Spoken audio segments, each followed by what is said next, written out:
ऊपर चल कर रिजल्ट निकाला था।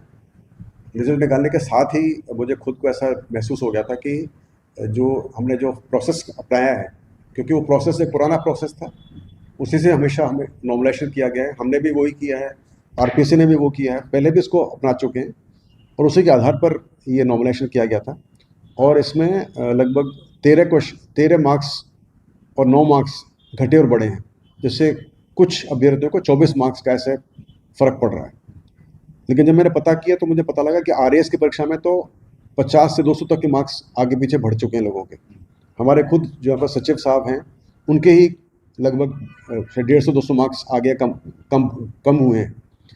तो ये पहले होता रहा है नॉर्मलाइजेशन के प्रोसेस में, मगर वो बात अपनी जगह ठीक है, क्योंकि प्रोसेस सबको फॉलो करना था, हमने वो किया और उसके आधार पर हमने रिजल्ट बनाया। लेकिन जब देखा हमने तो मुझे महसूस किया कि वास्तव में कुछ शिफ्ट को ज़्यादा फ़ायदा पहुंच रहा है और शिफ्ट को ज़्यादा नुकसान पहुंच रहा है। और उसी को संज्ञान में लेते हुए जिस दिन मैंने रिजल्ट निकाला उसी के अगले दिन से ही मैंने इस पूरी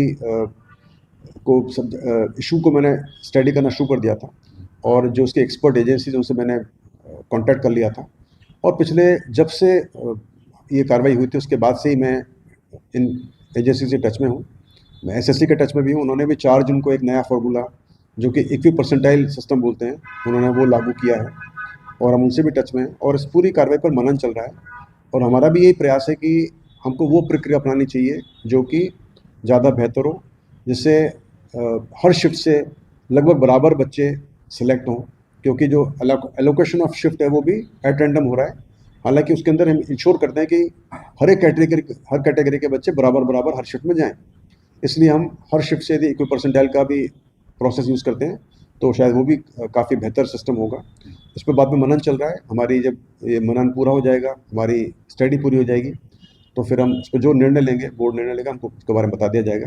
लेकिन हमारा प्रयास है कि वही तरीका अपनाएं जो कि अभी लेटेस्ट हो, जिस पर बाकी एजेंसीज काम कर रही हों और जिससे जो रिजल्ट निकले वो सबको सर्वमान्य हो, ताकि किसी भी शिफ्ट को ज़्यादा नुकसान फ़ायदा का परेशानी ना उठानी पड़े। तो सर ये मान के चले कि जो आने वाली चतुर्थ श्रेणी की भर्ती है उसमें नए फॉर्मूला अपनाया जाए।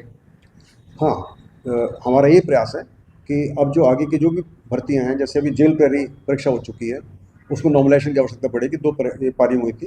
तो हम प्रयास करेंगे कि हम यदि उससे पहले अपने ये निर्णय ले लेते हैं बोर्ड कि हमको कोई नया फार्मूला इस्तेमाल कर सकते हैं जो कि सर्वमान्य हो, जो कि बेहतर हो, तो प्रयास करेंगे जेल प्रहरी और उसके आगे जो परीक्षाएं होने वाली हैं वो सभी में, जहाँ पर भी मल्टी शिफ्ट परीक्षा हो, उसमें इसको लागू किया जाए।